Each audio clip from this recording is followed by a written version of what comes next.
Hey everybody, this is Eric Schweitzer from TheGamer.com editorial team, and I'm here with news lead George Foster, who has played Dead Island 2. George, we only have a few minutes of footage here, so let's get right into it. Dead Island 2 is not on an island. No, don't get me started. I have no idea who came up with that. Why is it like Dead City? That would have been cool, but oh well. So this is Los Angeles. Yes.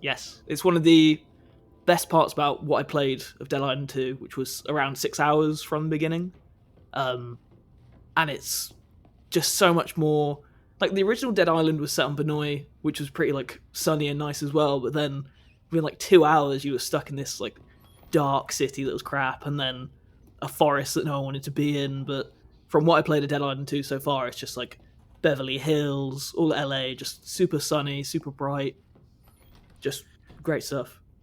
So tell us why Dead Island 2 isn't just Dying Light 2 without parkour.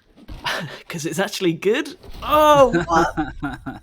Sorry, we Eric and I both quite liked. Well, we both didn't like Dying Light 2. We had quite a lot of time with it. Weren't too fond of it, and I was expecting that to be the same here. I thought maybe it was the curse of twos with first-person zombie games or something. But Dead Island 2 just feels more, I want to say, realized. Like, while I don't want to just make this a Dying Light 2 bash fest and compare the two all the time, but Dying Light 2 was so open and kind of empty, I guess. Like, even its main thing, like zombies, they were never really a threat. It wasn't really about that. Whereas Dead Island 2 just like goes like ham on the combat, just like the original did. And it's definitely the best bit. Like, it's crunchy. Like, you can see in the footage now, zombies are properly reacting to being smacked around. And even in the 6 hours, like, it never got old. One thing I've wrote about in my preview, and one thing you're definitely seeing a lot of here, is the gore. It is incredible. Like, I know I seem like a weirdo, like, saying that, like, wow, I love how good all these people die, but it is the most advanced gore I've seen in a game. Like, even stuff like Dead Space, most recently, that bragged about its gore, it has nothing on Dead Island 2. And unfortunately, you won't really, like, see it that much in this footage, because it's kind of the sort of thing you have to mess around with yourself, but when I was in there, I spent like a good 10 minutes just punching the crap out of someone, just kind of see it happen in real time. And it is incredible. There's one bit coming up in a second where you punch a dude straight through his head. That's pretty dope. But you can like break individual limbs and, shatter bones and stuff. That's how it works. Yeah, so some of it is just cosmetic. So knocking someone's jaw off isn't really anything but like a, oh, wow, that's cool moment. But as you get into it, you realize, oh, hey, I can cut off a leg if I'm careful, and then they're basically useless, and I can just smash them on the ground. I'm assuming that you're seeing a bit of the modding system here. I'm assuming stuff like acid weapons are really going to play into that as well.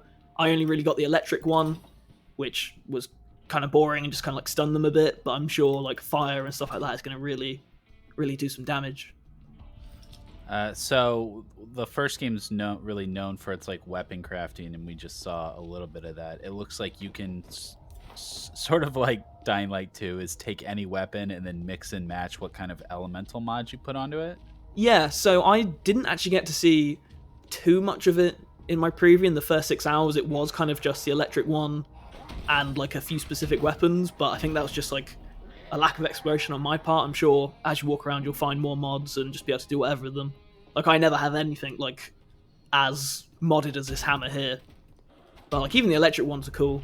Like, looking through the options that you have and seeing all the trailers so far, like there's a lot in here. I don't even remember Dying Light 2 having a modding system. Is that bad? Like, it did, yeah. Oh god. They cut the full like blueprint crafting system from the first game, but then you could just put different elemental mods onto everything, and it looks like this is kind of similar, but then the combat is a lot crunchier, and it's a lot for more sure. gory. That's the highlight.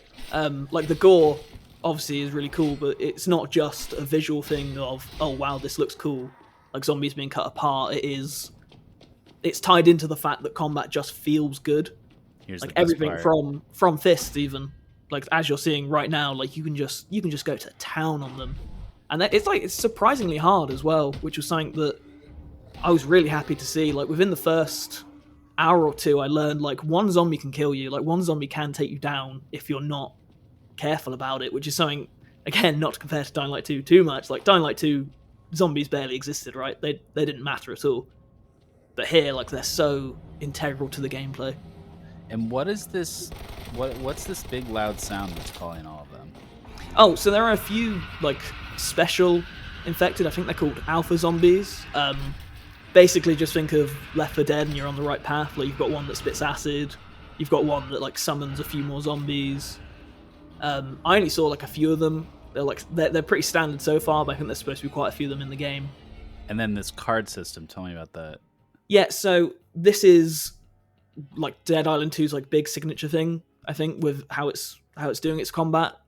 Instead of having like a skill tree, you instead get skill cards for exploring the environment and from killing zombies and leveling up, and then each one has like a different effect. So I picked Bruno, and he was like more focused on agility and like using knives. And so one of his skill cards that you get straight away is that he can basically just like dash around instead of blocking. And I think for Ryan, who's like a tankier character, he gets a block from the start.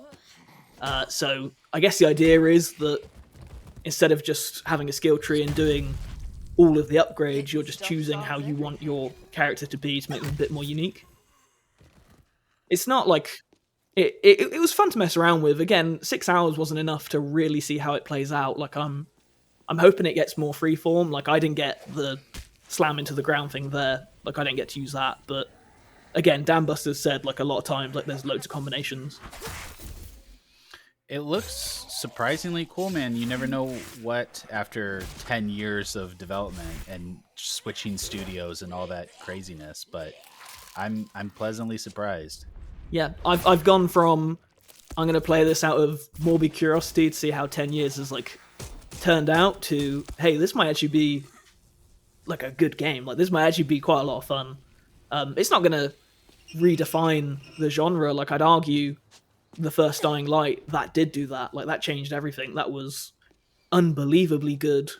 And Dead Island 2 I don't think is going to make me go, wow, this is the zombie game for me, like forever. But it's definitely a good time. Way better than I think anyone's going to expect. You can check out the full preview link down in the description. Thank you so much for watching. Don't forget to like, subscribe, and hit that bell. And visit us at TheGamer.com. That's TheGamer, no space.